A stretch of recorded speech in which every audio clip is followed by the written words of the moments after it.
This is the House of Hockey podcast, where we talk about the game and the lifestyle. We've got opinions as hockey fans, friends, and from the female perspective. Welcome to our house.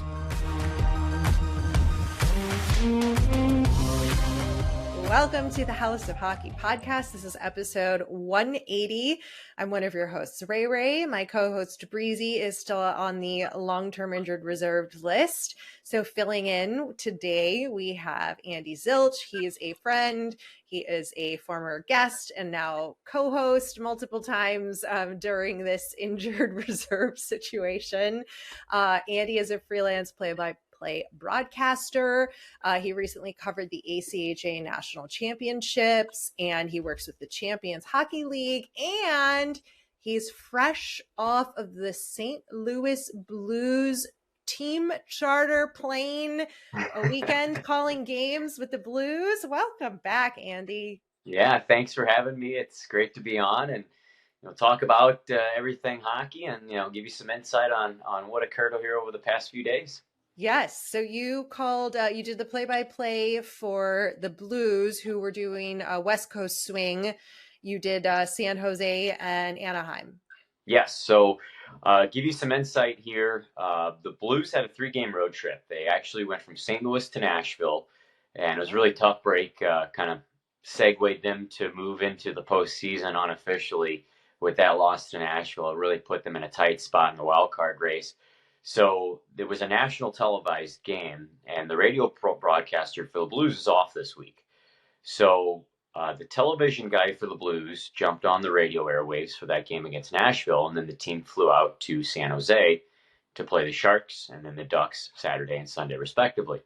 So I'm in San Diego right now and was lucky enough to be here, and my travels were just driving up to the Anaheim area. I flew out of John Wayne Airport, joined the team in San Jose on Friday night, chartered back down with them to Anaheim after the game against San Jose, went and got my car, and then joined them at the rink in Anaheim and called that game as well on Sunday. That's so cool. Oh my God. What's it like being on the plane? Like, well, are it's they really really cool. just like, they're just playing cards and games and watching movies? Like, or is there something else? Yeah, and it was after a tough loss too. So, that's one thing that as a staff member you have to keep in mind. This is my 12th, 13th year broadcasting pro hockey. So, you can't jump onto a plane like that, especially on the NHL level, and be all happy-go-lucky. Yeah, that's I actually, the video coach is a dear old friend of mine from back when I broadcasted with the Springfield Falcons in 2014. And was able to catch up with him a little bit on Friday night. And then I saw him on the plane after the game, and I just gave him, one of those. Mm-hmm. And, and he's sitting, right across from Doug Armstrong and Drew Bannister, the interim head coach. So didn't want to be like, hey, dude, what's going on, after a tough loss like that. So the plane ride was pretty chill, though. I heard some card shuffling, but there wasn't much conversations going on. Especially when you're a team that is the only team in the NHL to lose to the Sharks multiple times this year. There wasn't much fun going on in that plane. No, I'm sorry. I laughed, but no, for you can't laugh, but I can laugh. No, yeah, I'm sort of a professional in this field. That's the way it is, though. Like, sometimes if there's a loss that I've experienced with the team that I'm covering, and I have a good broadcast, right. I did a solid job, but you got to take it down. You can't be overzealous. You got to match their level because they're all mad. You're on a bus or a plane with 25 guys that are not happy with the outcome. So you have to match their level. And when I have a bad broadcast and they have a good game, I'm on there. I'm like, oh, and they're like, yeah, 2 points, and I'm like, go guys. Yeah. They're like, leave me the fuck alone. No, I would never say that. That's what I would say. It's interesting because, being on the charter plane with them, like internally, you're probably like, oh my God, this is so cool. Or, okay, I would be, oh my God, this is so cool. And then they're all mad. So you're just like, and just like waiting to get off the plane so you can call anybody that understands this sport and this world to be like, dude, I was just on the plane and it was so cool. And like, yeah, This Yep. is your Yeah. moment to like have the freak out if you need that.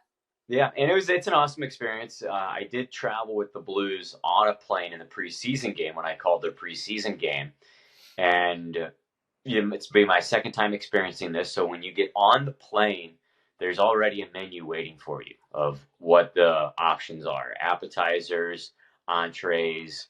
There wasn't desserts, but I think there was a dessert last time. I can't remember what was on there because it was a very short flight. It was only an hour with Tulsa. Yeah. And this one was about an hour 15, so still another short one. But when you arrive to the airport, you arrive on the runway. Right. So your buses already went through TSA pre-check after you leave the arena. And for the second consecutive time, I got screened. God. So I've had 3 travels in the air with the pro NHL team, and I've been screened twice. Oh, So what you do is it's so interesting how all this happens, and hopefully I'm giving good detail to all our listeners and viewers. Yeah. If you do get screened, you have to sit down in a chair. You lift one leg, they wave it with the wand. You lift on another leg, they wave it. They go through your book bag. They make you stand up, and you do the arms out thing and check you there, and then you're good to go. So it's a very quick process, but I think 1 in every 15 people get screened. It's just all at random. So I guess with the last name of the letter Z, they're like, let's get this guy at the end of the alphabet. Yes, so. Yeah. So when the buses arrive to the jetway, players get off first. They board the plane. And then once the players board, then the staff can board. And it's the same thing deboarding the plane. Players will jump off first, staff waits, and then you join afterwards. Okay. Media last. Media's last, yeah, and that's fine. I mean, I've always been that way. I even if we arrive at the arena, because there's 2 separate buses, technically 3, because the last one's for scratches. So first bus will leave, let's say 2.5 hours for the game. Second bus will leave 2 hours for the game. So that's everybody. Generally, there's a media bus and a player bus, but when you're going to the arena, you all arrive together. There's no 2 separate buses. And I've always been one to wait for the players to deboard the bus. So that's what occurs again when you arrive to the arena. Interesting. Yeah. That's like in the entertainment world. I learned when I was on set once that crew eats first. Like talent doesn't. Crew eats first and then talent eats. And I've sort of always followed that now whenever there's like buffet style, whatever. You just, you're supposed to let them go first. And that's how it is in the American Hockey League. So in the AHL, you have the option to put some of your per diem towards the meals that are catered, which I always like to do because first of all, it's right there at the, at the room in the hotel, and it's delicious meals. Like it's chicken, it's great pasta, fettuccine Alfredo, which is one of my favorites. And I would always just let the players go through because I don't want to be the guy loading up chicken and then your starting goaltender's like, there's no more chicken. And I'd be like, meal was good. Yeah, it's good. Oh, here, you want some of mine? Yeah, here you go. Yeah. Is that cool? Want to share? Yeah. Are we sharing? Yeah. Right. No, you don't want to do that. It's the right thing to do for sure. Yeah. So those are the experiences that you have. Excellent stay in San Jose. We stayed in an area called Santana Row, I think is what it was, which is incredible.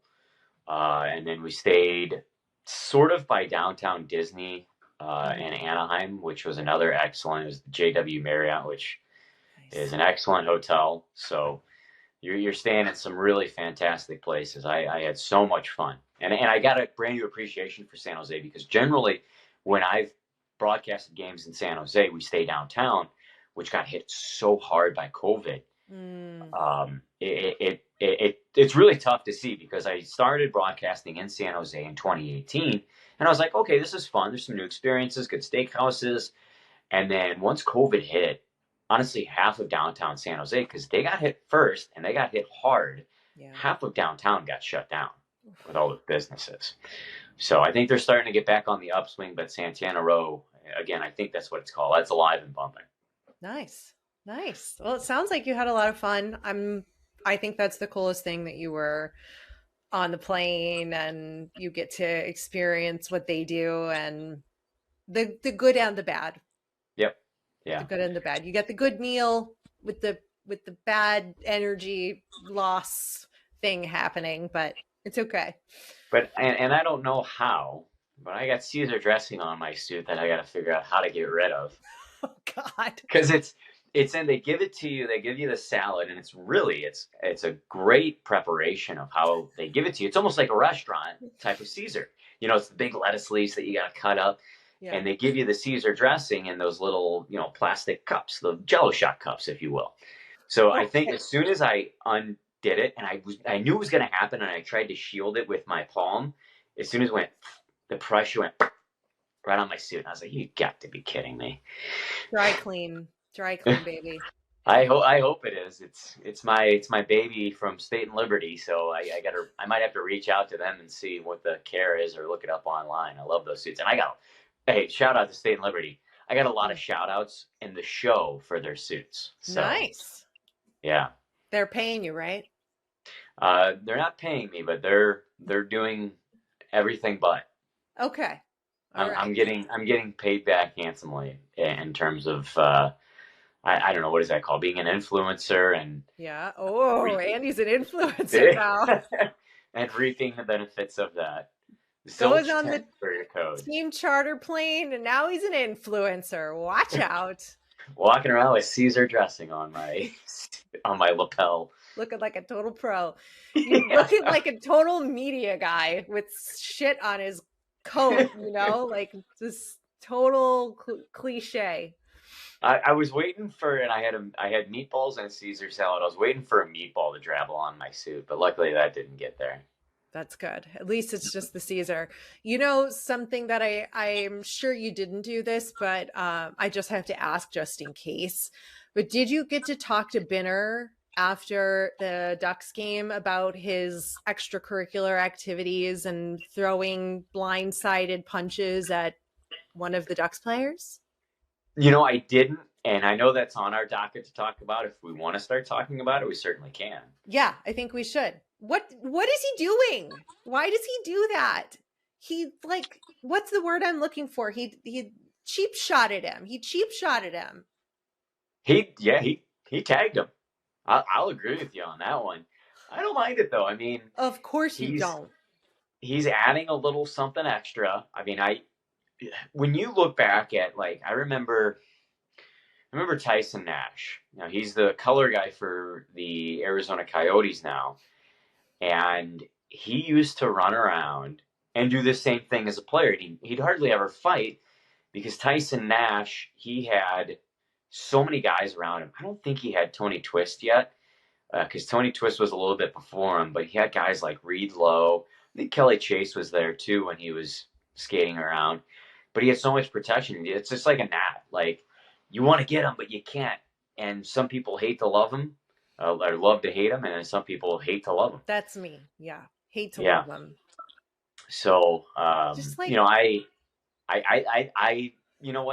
Ross Johnston came in and he got Walker, who's a foot probably shorter than Johnson, and Binnington saw it and he said, "You know what? I'm going to do something about this." And then everybody for the Blues did something about it, and then everybody for the Ducks came in. I just, I don't agree with a lot of his choices on the ice. There was a time when it was wonderful, and now I feel like it's just gotten to be really cringy and dirty, and you're not that. Well, you're not all that, okay? Really. The one instance, not this past one, but the last one prior to this, I was like, it's a little unnecessary. I can't remember what it was when I was watching. At least you've got some fair and balanced opinions here. Because I like to think I'm pretty fair. I like to think. Get a hold of your goalie, Andy. I can't. Get him in line, all right? Let's talk about another fight that occurred. It was the fight heard around the league, the line brawl 2 seconds into the Devils-Rangers game.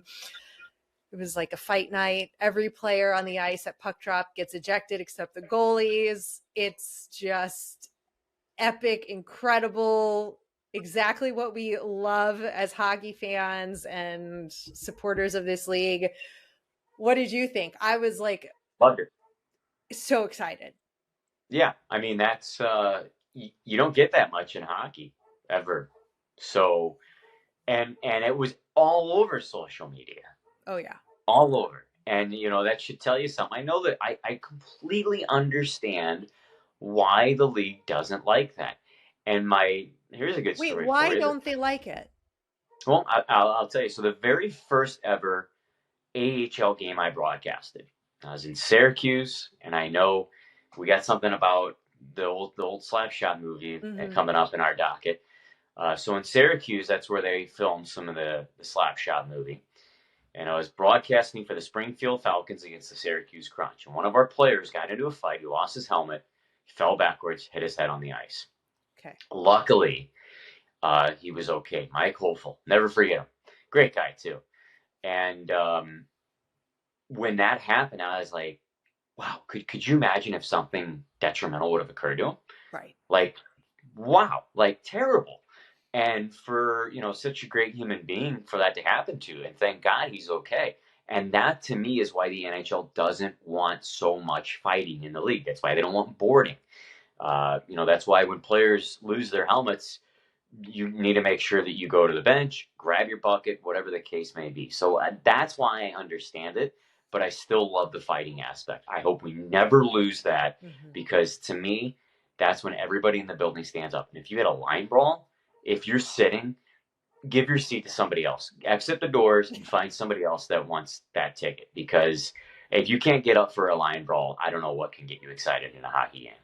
That's the best thing you could ever have happen in a game. And the people who were in person to experience it are so lucky to see that. Yeah. And such a rivalry between the teams. This is all part of it being an important part of the culture and having these rivalries between these two teams and the fans and letting this play out on the ice. And Matt Rempe, who's like, I love the kid. I think what he's bringing to the sport right now is just a nice breath of fresh fist fighting air, and he's just awesome. So and it's following, we saw Ryan Reeves, I can't remember what day it was, but he had a really good one too. And it's becoming a lost art because that I saw somewhere over the past week and a half where they were talking about bringing the red line back again and calling a 2-line pass.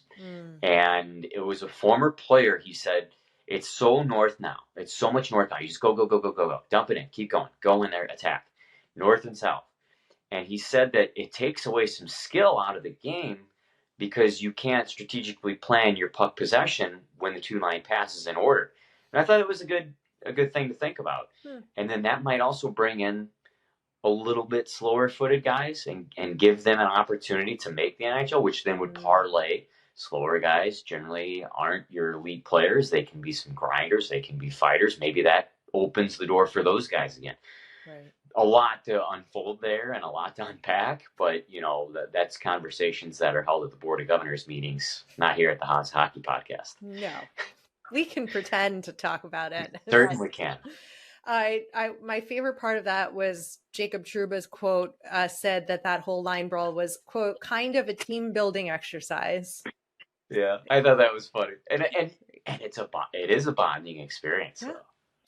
When you can all, he was talking about, I don't remember who in the article said they were talking about Rempe and how he's really stepped up and defended all of them and, supported them and just been part of this team and contributing in his way. And they were like, yeah, it's the least we could do. And the game didn't really matter. So, let's go for it. Build that team camaraderie. I mean, he's not wrong. There's lots of pluses to these things. Yes, there's the risk of what you had mentioned, but yeah, and it's old school, which will transition into our next topic. If you want to kickstart us with that one, which is what, the Tkachuk story? Yeah. Okay, I was like, here we go. Okay, so Brady Tkachuk got extremely upset with Nico Hischier, another New Jersey Devils team story. Game ends, Hischier's like right at the net before the game ends, and he taps the puck in, doesn't do anything aggressive, but Tkachuk loses his ever-loving mind Yeah. And I'm calling hypocrisy because I looked it up. The Sens, they're Ridley Gregg. Oh, he can do it. He can do that, a slap shot into an empty net. But Nico Hischier can't do it to you. I call hypocrisy. You sit down, you go back to the bench, Tkachuk, and I don't want to hear you talk. Okay? Go away. So it's a little different, but It's the same thing. No. I think it's the same thing. I didn't. We were on the podcast. I shared my opinions on that. I do not like the slap shot in the empty net. That's showing up the other team. This one, it's an unwritten rule in the NHL. It's just like after a whistle, you don't shoot the puck at the goalie. And I've seen where if there's a whistle and you put the puck in the other net, the goalie loses his mind. So the goalie wasn't there. He was pulled. Right. The horn sounded as Hischier was crossing over the blue line. And he slowly went in and pushed it in the open net. Now, the reason why Tkachuk got net, and for those of you who are novices to hockey, this is why he got net. You earn putting the puck in the net. You don't just go skate by and tap it in and let it go.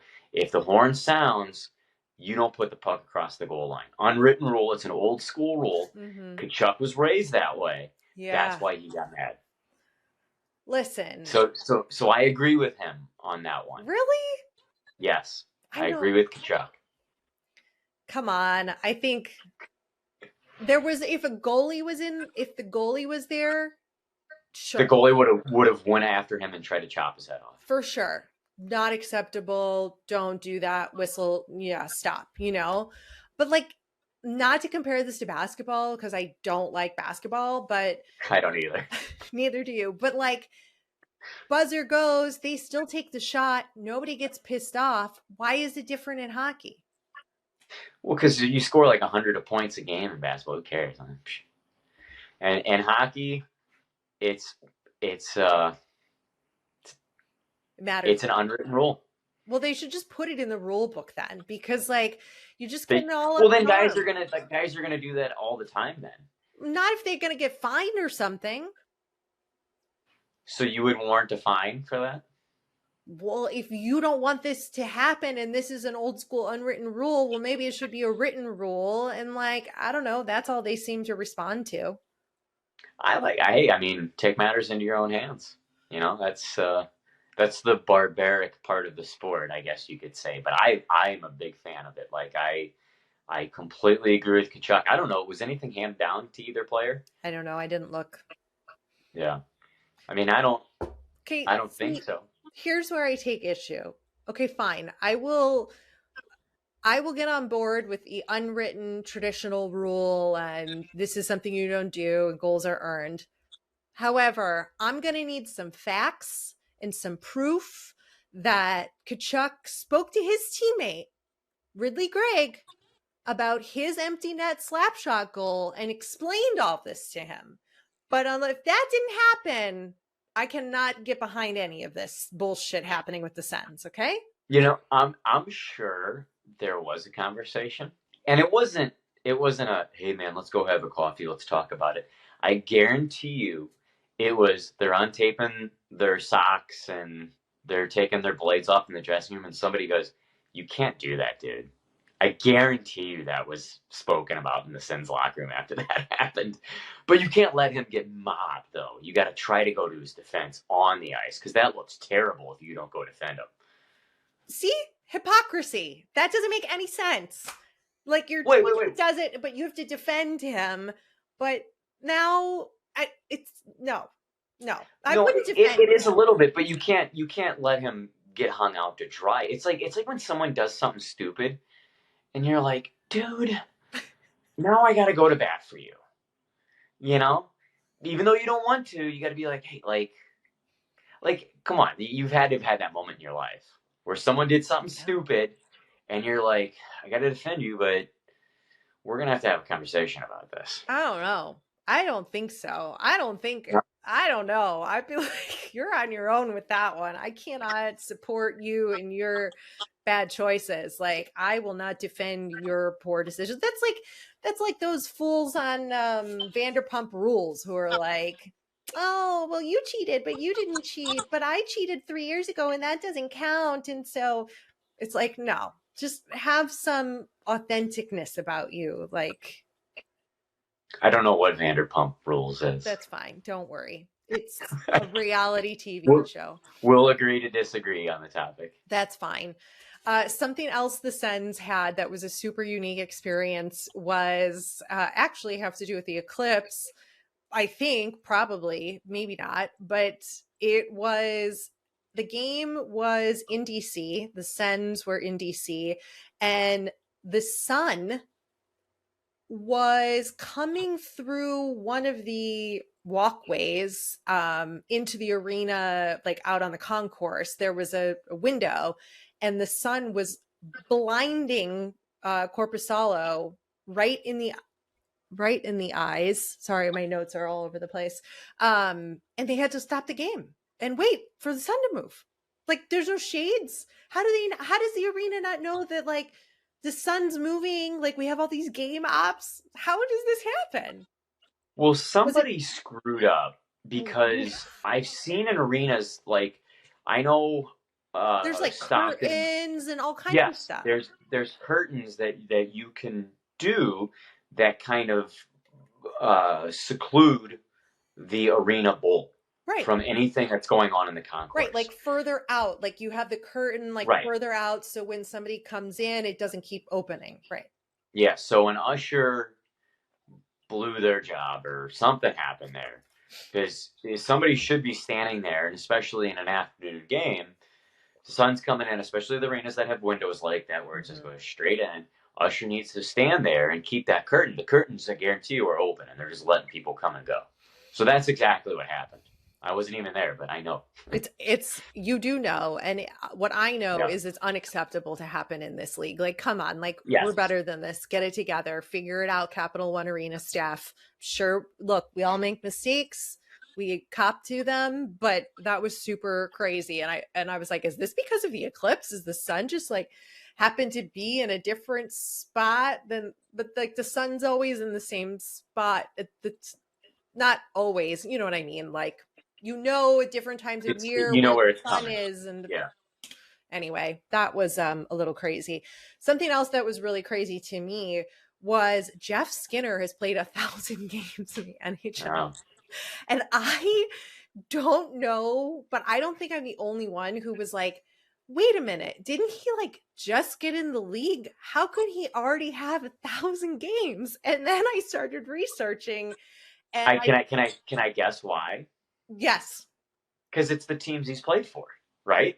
Yes. Like, you don't really hear about him because of who he's played for. No, I mean, I only heard of him because of the series he does on Instagram, the Between Two Stalls. He's hilarious and he's exceptional on social in that way and doing all of that.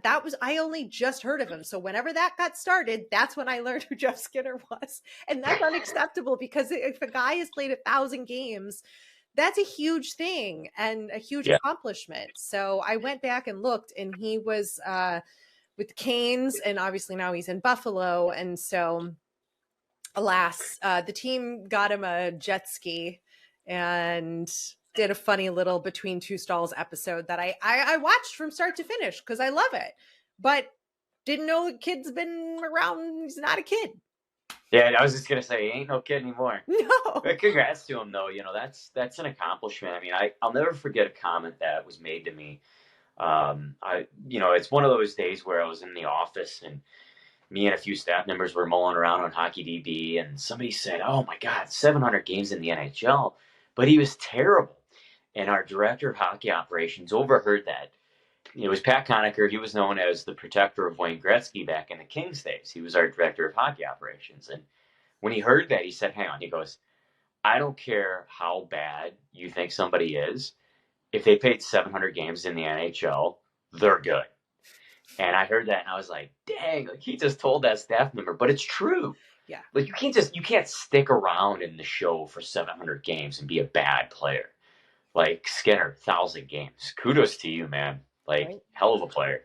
Super healthy still. It's probably going to play a couple more years. Like, can at least play several more years, Yes. What a career.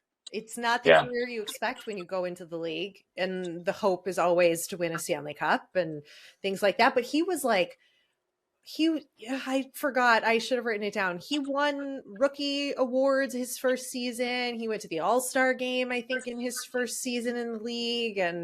But he came in 2010, which is when everything was happening in my world with Kane and Taze. And so I couldn't see or hear anything but that. So like, I couldn't tell you anybody else who existed in the league at that point, besides my team. So that's also bias, but yeah. I'll let you off the hook. Thanks. It was before I started really diving into this world and learning. I have a lot of history still I need to learn, and I'm working on it. But either way, Coyotes trying to create some new history for themselves. There's another new plan for an arena, in case anybody forgot. They don't have an arena, and they are playing in a college arena right now, but they plan to build in North Phoenix. If anybody knows the area, I'm sure that means something to you in Arizona. But what they're going to do is, the proposal is to build a privately funded mixed-use development that would, of course, be anchored by the arena. And I guess the location of the land has been put up for auction by the Arizona State Land Department, and the team thinks they're gonna be able to win the auction this time. It's set for June 27th. And if it works out, they'll build a 17,000 seat arena costing between $800 million and $1 billion as part of the $3 billion, thank you for getting that, mixed use development. We just showed our age. But yes, he did the mini-me, Dr. Evil. Yep. I think this is great, but I'm also like, I'll believe it when I see it. It feels like, okay, go for it. You know, like, I hope they work it out. We know Gary Bettman is hell-bent on keeping a team in Arizona. So let's see what we can do. I mean, I really want it to work in Arizona. I really do, because it's a city that's got right now all the major sports, you know, Suns, Cardinals, Diamondbacks, Coyotes, but you got to get something going. And if this doesn't work, when do you pull the chute? You know, I love that city. I've been there a handful of times. It's fantastic. I mean, it's a hell of a getaway. Yeah. And it's a booming city too. So figure it out. I hope they can figure it out. I'm rooting for them, but at the same time, like you said, I'll see it when I believe it. When the puck drops to the first game, that's when I'm a believer. Yeah. But for now, you gotta figure out a way to get out of the Mullet Arena as fast as possible, because it continues to look bad for the National Hockey League. Yeah, it's not a good look for us at all whatsoever. And then all that nonsense, I think we briefly touched on it. There's like, is it Anson Carter who wants to bring a team back to Atlanta? I'm like, okay, just like, we got issues in this league before we expand again. I mean, great. Like, I'm happy for you. That's awesome. But like, there's so much more needs to happen before we start adding even any more teams. And if Vegas can do it, if Vegas can build an arena for their hockey team in no time flat, right? Like, that thing was like up and running it's on the Strip.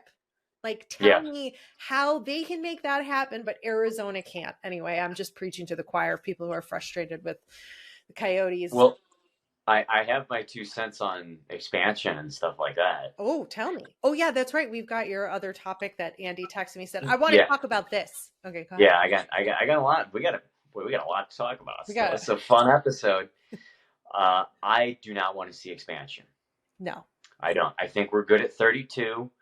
As much as I'd love to see more jobs open up for players, for staff members such as myself, I think 32 is where we need to keep the line. I don't want to oversaturate the league. I think if we move to 34, some of your fourth line players are going to be a lot of people saying, who's that? Where they might be already, especially in the thick of the season when there's a lot of injuries. You're calling guys up. Then the AHL gets watered down. Then the ECHL gets watered down, which is another topic we have to talk about. Yeah. So I'd like to see it just at 32. I think we're perfect there. I think we need to, maybe, if Phoenix doesn't figure it out, rearrange them somewhere. Salt Lake City's in the talks. You got, like you said, Atlanta's in the conversation. Houston wants to get a crack at it. Does Quebec City get another crack at it? Like, those are all cities that could warrant another NHL team. But I believe for relocation, not for expansion. But money talks. And what's the expansion fee? $1 billion? It's a business. Yes, it is. Something we cannot forget, that it is a business. Yep. Talk to me about the business of the draft lottery. We're not there yet. It's not draft time just yet. We're getting close. But what is this brilliant idea you have of changing or relocating the draft lottery? I think we should be in the draft lottery season right now, actually. Oh, really? So I feel like in order to avoid teams potentially tanking, you have to do, I thought about this over the weekend too, because I was debating on talking about this on air during the Blues games, because the Blues were against the Sharks and the Ducks, two teams that will be in the draft lottery. And it'll be 1 and 3, I think, is where they are right now in terms of the 2 worst teams in the league, 3 worst teams, with your boys. You tread lightly a little. You tread lightly. I'm very aware who the other team is. So I think that this is proposal number 1. You take a 2-week segment out of October, a 2-week segment out of January, and a 2-week segment out of April. Okay. You combine the records, and whoever wins the most games out of those wins your lottery. Okay. So you also take into play your head-to-heads. So what did the Ducks do against the Sharks? The Ducks did a season sweep, let's say. They beat the Sharks 4-0. So the Ducks then get the nod on the first overall pick over the Sharks. Okay. That way, because I understand during the course of the season, teams are going to change. You're going to start, I want you to start the season off good in October. Don't tank right away. Come January, you're going to have some injuries. And then after the trade deadline, I don't want you to tank either. So the first 2 weeks in April, right after the deadline, I want you to be competing. I don't want you to be losing. Mm-hmm. And that might avoid people selling the farm at the deadline.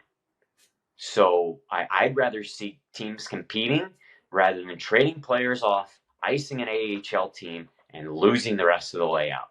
Yep. To me, that's ridiculous.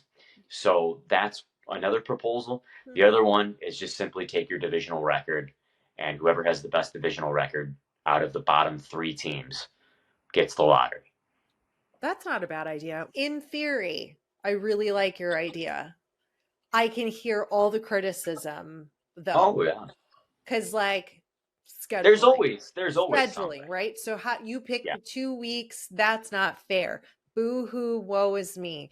I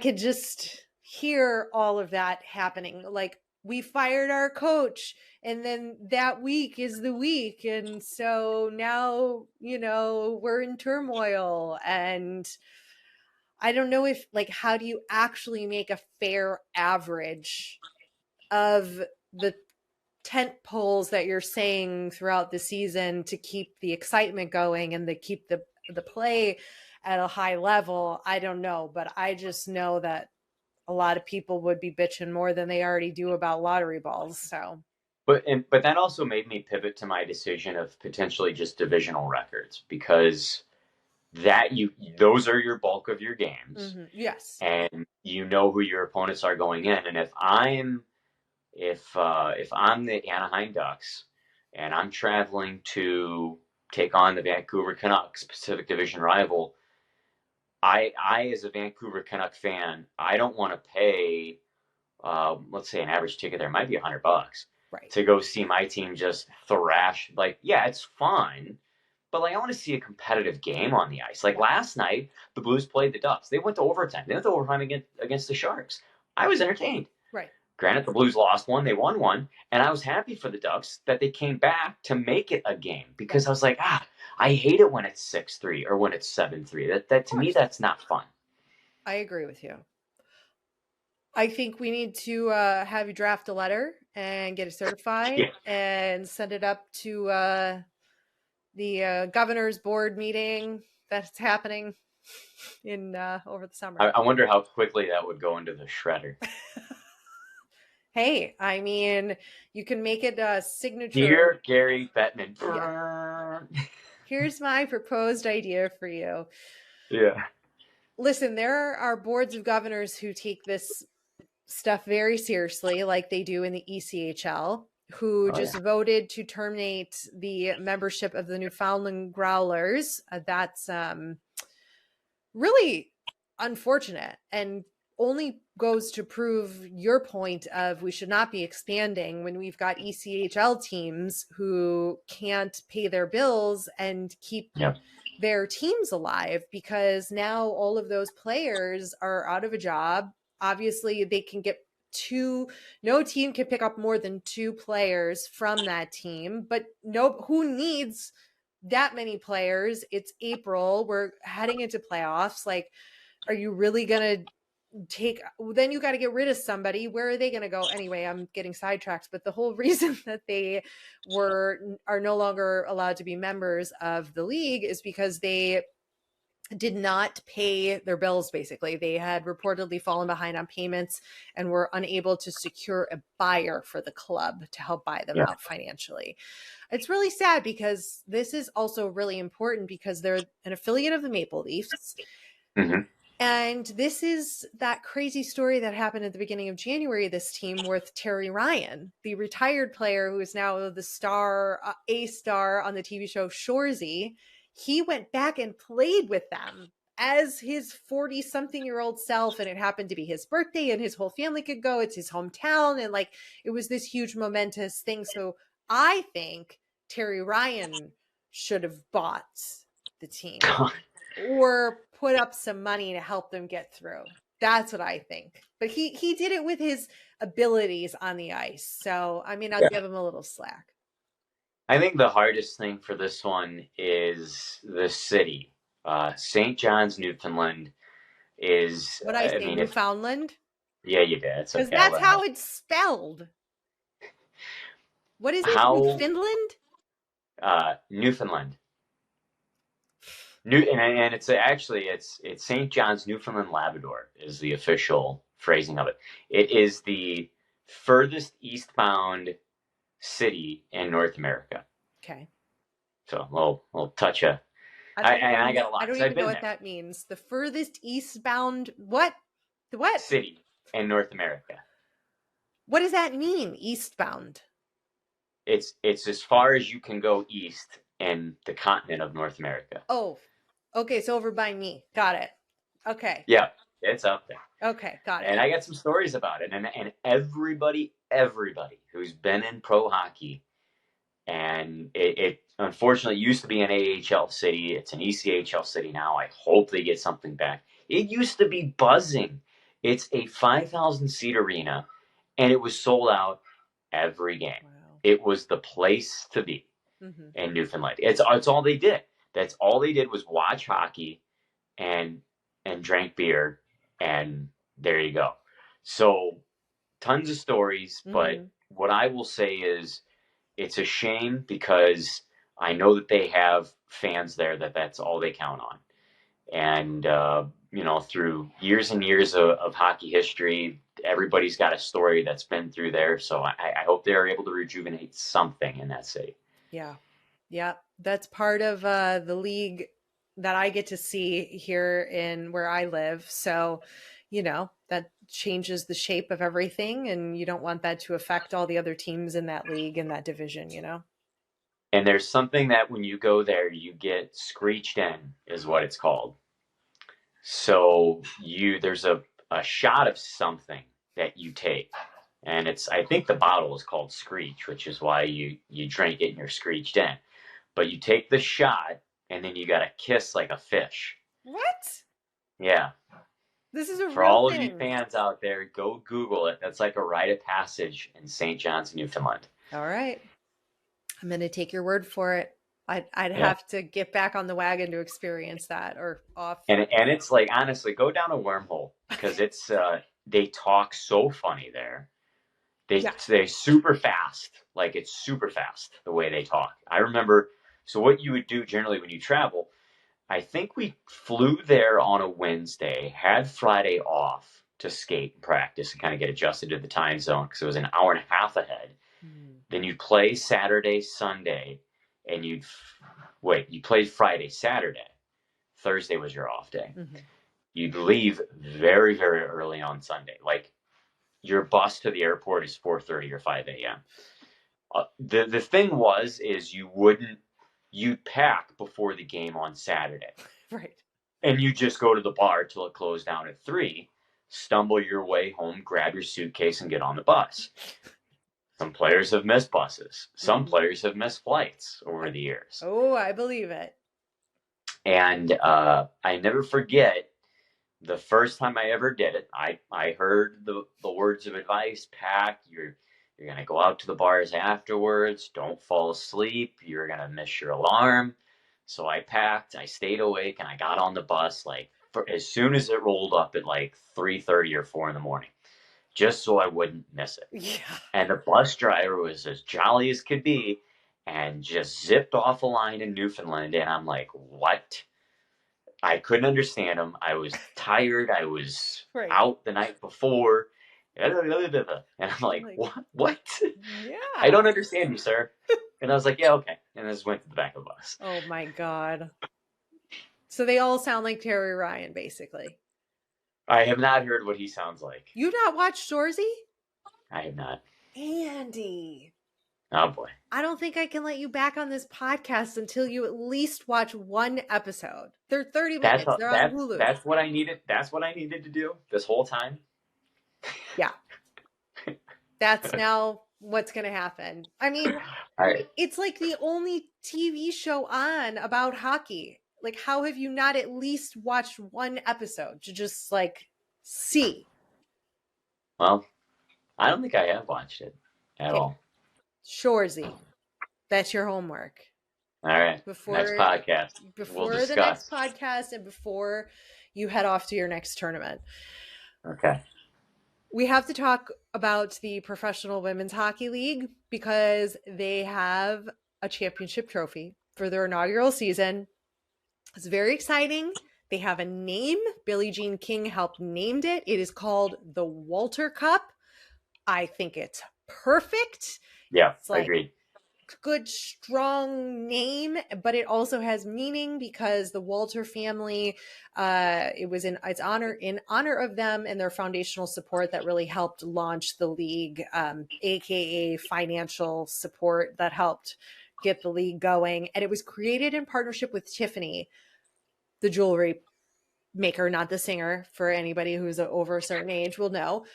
But I just think it is so perfect. The way that they did it and all of I'm not going to get into all of the markings and the things, but there's everything on it has meaning. I think it's big. It's beautiful. I love the name. I'm like, Wally, here we come. Let's do it. I think it's great. And I'm more appreciative of the name and the thought process that went into it. Yeah. To honor, somebody, obviously it's a new league, so you can't be like, oh, this woman played back in the day. You could go Wickenheiser. You could get building blocks that have brought you to this point. But for somebody who's so important financially to the league, to bring you to where you are right now and beyond, I think that's, to me, what speaks volumes for the name of this cup. It certainly does. And it's Tiffany blue, all of the things that I actually haven't seen it. It's not Tiffany blue, but it's Tiffany's and it's female and it's a legendary brand and just all of the history that comes with it. I am super excited. The IIHF tournament is still going on right now in Utica. When we're recording this, US and Canada will be facing each other as part of the regular tournament, not finals yet, to get their seeding. So they'll probably be facing each other again in the coming days. If you're not watching, watch. Lots of exciting women's competitive hockey happening. But I didn't realize this until I saw it today. Where they are hosting the tournament in Utica is where they filmed several of the scenes of Slapshot. Yes. And I think that is so cool. Yeah, so I talked about earlier in the podcast in Syracuse. In Syracuse, they shot a lot of the locker room scenes, I believe. I will never forget the scene in Utica that was shot was when the referee turned around to the Hanson Yeah. brothers and was yelling at them, "Don't you start anything during the anthem," and blah, blah, blah. Listen to the song. Yeah. But a fun fact, so if you're, and you're going to have to go back and pause it, the scene where you're looking at the Hanson brothers, behind them, so this whole wall is all blown out now. Oh. They redid that entire part of the arena. So that was blown out about 4 years ago to make way for suites. So just a little fun tidbit. There you go. So when you're watching the games, you can see what you see and see glimpses of the movie Slapshot. If you haven't seen Slapshot, what are you doing listening to this podcast at all, or any hockey? Like, that's another rite of passage. Like, you have to watch certain hockey movies just as a fan. Like, you have to, right? I think you I do. haven't seen Slapshot. Yeah, right. I was going to wait for you to pull up. Get out of here. Bye. Thank you for listening. Andy's never coming back again. You know, I love Slapshot. I haven't, and I've been wanting to try to rewatch this movie. I haven't seen this movie in like 10 years. I want to watch Youngblood again. I've been trying to find it for like years streaming, and I have to go buy it. Yeah. I guess I had to go online or something like that. But let me watch it one more time. I remember when I saw Youngblood several years ago, I was like, that might be my favorite hockey movie. I gotta watch it one more time just to verify that, though. Interesting. Is it called Alaska? The one with Russell Crowe? Mystery Alaska. That's Alaska. a good one too. That one's really good too. But like different. But anyway, we don't have to talk about hockey movies. Let's talk about our hunks of the week and wrap this episode up. My hunk of the week is Gino with the Pittsburgh Penguins, because his parents got to see him play in person for the first time in like 5 years, and he scored 2 goals, and his dad and mom are crying in the stands. They get to see this all happen. We know his career is coming to an end in a short amount of time, and it just warmed my cold Chicago heart. Well, you know, I was thinking of something different entering this podcast. I was actually going to go off cuff and not even go hockey. Oh. But on the heels of that, though, I want to give recognition to a player who is not going to get recognition. Okay. So Devin Cooley grew up in San Jose, and he's been an AHL player his entire career. I want to say he's either at 30 or close to 30 by now. He might even be a little bit younger, but whatever. He's not getting recognition. He's playing in San Jose. It's his 3rd NHL game he's ever played. His other 2 are against the Blackhawks. And he won on home ice his first ever NHL game against the Blues 2 nights ago. His family was there. His mom was in tears. Yes. So that'll be my nod. I saw that clip, but it makes me crazy when there's no context. There was no like explanation. I'm like, he won? Did he score? Is he what's happening? Why does this matter? There was like no context for people who don't follow the Sharks or anything like that super closely. And so I was trying to figure it out in my brain while you were explaining it. So I was listening to you. My brain just was trying to understand instead of paying closer attention. I thought you were going to ask me who my initial hunk of the week was. Well, who was it? But I'm going to go off hockey, though. Can I get away from hockey? Only if you promise to watch an episode of Shoresy. Hang on. I think you'll like this. All right. Because I'm trying to go along with the theme for you. All right. And this is all for you. Oh, okay. Jake Gyllenhaal in Roadhouse. Why? That's not like Have you new. Seen it? Is that Dude's like cut? Is this a new thing? Yeah, come on. Patrick Swayze was the old Roadhouse. Yeah, I know that. Okay. The new Roadhouse, it just came out. Oh. I think it's on Prime, HBO. Is that something you watched on the plane on the way home? On the No, I watched it like 2 weeks ago. Just haven't been able to talk about it. Midnight when it dropped. No, I haven't seen it. And great for Jake Gyllenhaal and his abs. And is it worth watching? It's so okay. I am a huge fan of Patrick Swayze, massive fan, and I loved the original Roadhouse. It's different. Okay. I liked it. I watched it separate nights. I wasn't really too completely attentive to it. It doesn't follow the old Roadhouse. It's got its own theme and all that, but I thought at the end of the day, it was a pretty good movie. Will I go back and watch it again? Probably not. Okay. But he put in the work. Like, he did a really good job, I thought. Good for him. Conor McGregor's in it, by the way. Oh, that's cool. He actually, and the reason why I like the film so much is because really good fight sequences. I think it's one of the best fighting movies that I've seen in a very long time, and it all looks super real. Okay. And McGregor, I guarantee you, had a massive hand in that. Oh, for sure. For sure. All right. I'll watch it. I just take major issue with remakes. Like, I just don't think films should ever be remade. And I have a hard enough time with sequels. Like, sequels can go so poorly so quickly. So I have a really hard time getting on the bandwagon with any kind of remake, especially such a classic film with a classic Patrick Swayze type. And that's all we see now is remakes of great movies. And it just drives me nuts that there's all these other great ideas sitting on the shelves in Hollywood locked up. But is there? What?